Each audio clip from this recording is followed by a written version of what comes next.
Bienvenue sur Ballon Actu. Aujourd'hui, on revient sur une soirée de Ligue des Champions marquée par des performances XXL, des ambitions de revanche et des tensions qui secouent le football européen. Le Real Madrid n'a pas fait dans la demi-mesure. Face au modeste Kazakh de Kairat Almaty, les hommes de Carlo Ancelotti se sont imposés 5-0.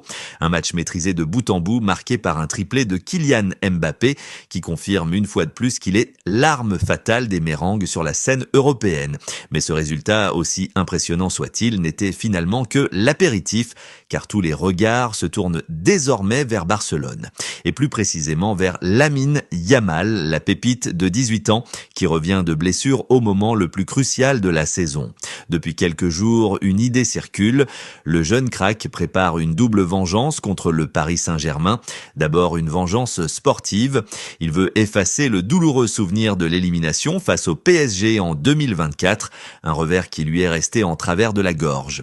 Ensuite, une revanche personnelle. Lui qui a terminé deuxième au dernier Ballon d'Or derrière Ousmane Dembélé, joueur du PSG justement. Pour Yamal, l'occasion est parfaite de frapper fort, de briller sur la plus grande scène et de rappeler à l'Europe entière qu'il est le visage du futur. Et justement, parlons de ce choc qui fait trembler toute l'Europe, le Paris Saint-Germain face au FC Barcelone. Ce match de Ligue des Champions se jouera ce mercredi 1er octobre au stade olympique Luis Compagnie de Barcelone. Et il s'annonce déjà comme l'un des plus grands rendez-vous de cette phase de groupe. D'un côté, un Barça qui veut absolument prendre sa revanche après l'élimination subie contre Paris en 2024. De l'autre, un PSG diminué par les blessures, mais toujours aussi ambitieux. Côté Barcelone, Hansi Flick doit composer avec une longue liste d'absents. Gavi, Rafinha, Johan Garcia et même Ter Stegen, qui laisse sa place à Szczęsny dans les buts. Mais la bonne nouvelle, c'est le retour de Lamine Yamal. Le jeune prodige espagnol, annoncé comme la star montante du football mondial, revient pile au bon moment et sera l'arme principale du Barça pour déstabiliser la défense parisienne. Alejandro Balde pourrait également retrouver une place dans le groupe, offrant ainsi plus de solutions sur le couloir gauche. Pedri, lui, a déjà donné le ton. Pour lui, ce match est une revanche et une occasion de remettre les choses en ordre face au PSG. Côté Paris, Luis Enrique n'est pas épargné non plus par les blessures. Le coach devra se passer de Dembélé, Marquinhos, Désiré Doué et Kvaratskhelia. Des absences de taille, mais de bonnes nouvelles viennent donner de l'air aux techniciens espagnols. Les retours de Joao Neves et de Vitinha, essentiels pour donner de la stabilité au milieu. Luis Enrique n'a pas hésité à encenser le Barça de Flick, expliquant qu'il aime voir cette équipe jouer. Mais derrière ses compliments, il sait qu'il devra préparer un plan tactique solide et compter sur la combativité de ses joueurs pour exister dans ce choc.